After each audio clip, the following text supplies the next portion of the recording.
আসসালামু আলাইকুম, কেমন আছেন সবাই? আশা করছি সবাই খুব ভালো আছেন। তো আজকে হচ্ছে আমাদের কক্সবাজারের থার্ড ডে, তো বলা চলে ঘোরাঘুরির শেষ পর্যায়ে চলে আসছি আমরা। তো আমরা যাচ্ছি টেকনাফ। আমরা যেখানে মানে হোটেলে উঠেছি সেখান থেকে কিন্তু টেকনাফটা অনেকটাই দূরে। তো সেখান থেকে আমরা কয়েকটা স্পটে যাব, যেহেতু আমাদের আজকেই ঘোরাঘুরির লাস্ট ডে বলা যায়। তো জানি না কতটুকু সময়ে কুলাবে, কারণ এখন যেহেতু দিনটা অনেকটাই ছোট, সময় বেশি একটা কুলানো যায় না। তো দেখি কতটুকু কি করা যায়। তো আমরা চলে আসছি একটা বিচে, আর আমরা তো একদম রেডি হয়ে চলে আসছি। মানে বিচে যাওয়ার একটা যে প্রিপারেশন থাকে, মানে ভিজার একটা প্রিপারেশন থাকে, আবার ঘোরার একটা প্রিপারেশন থাকে। তো আমাদের হচ্ছে ঘুরতে যাওয়ার প্রিপারেশন ছিল, আমাদের ভেজার কোনো প্রিপারেশন ছিল না। তো পানিটা এত সুন্দর, সমুদ্র দেখে আমি মানে এত লোভ লাগতেছিল, মানে আমি আফসোস করতেছিলাম যে কেন ভেজার প্রিপারেশন আমরা নিয়ে আসিনি। তো আসলে অনেক আফসোস করতেছিলাম আমরা দাঁড়ায় দাঁড়ায় কিছুক্ষণ। তারপর ভাবলাম যে না, আসলে আফসোস নিয়ে যদি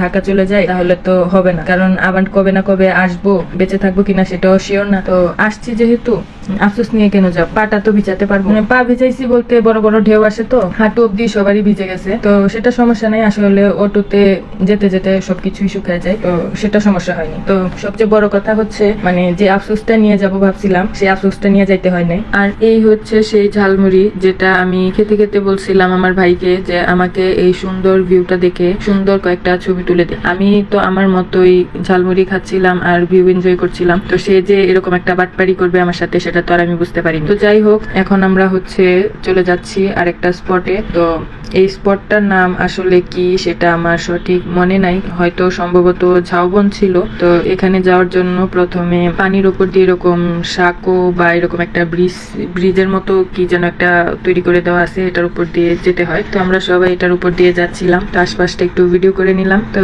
এখানে থেকে নামার পর এই যে এরকম দুই পাশে ঝাউ গাছের বাগান, আর হচ্ছে মাঝখানে এরকম মানে পথ আর কি, বন বা ঝাউ বাগান যেটাই বলে না কেন, আমি আসলে নামটা মনে করতে পারছি না। তো এটার পরেই আসলে এখানে আরেকটা বিচ। তো সমুদ্র তো আসলে একটাই, তো এখানে কয়েকটা স্পট আছে। তো সেই স্পট গুলোর নামই আসলে এক এক জায়গায় এক এক রকম। তো এখানে আমরা কিছুক্ষণ থেকেছিলাম, তো বেশিক্ষণ থাকা হয়নি। তো এখান থেকে আবার আমরা আরেকটা স্পটে যাওয়ার ইচ্ছা ছিল, তো সেখান থেকে আর আমরা সেই স্পটে যেতে পারি নাই, কারণ এখানেই অনেকটা দেরি হয়ে যাচ্ছিল, কারণ সূর্য ডুবে যাচ্ছিল, সময় শেষ হয়ে আসছিল, আর আমাদের দুপুরের খাওয়া দাওয়াটাও হয়নি। এজন্য আর সেই স্পটটা ক্যান্সেল হয়ে গেছে, সেখানে আর আমরা যাব না। এই তো আজকের মতো এই পর্যন্তই। তো সবাই ভালো থাকবেন, আল্লাহ হাফেজ।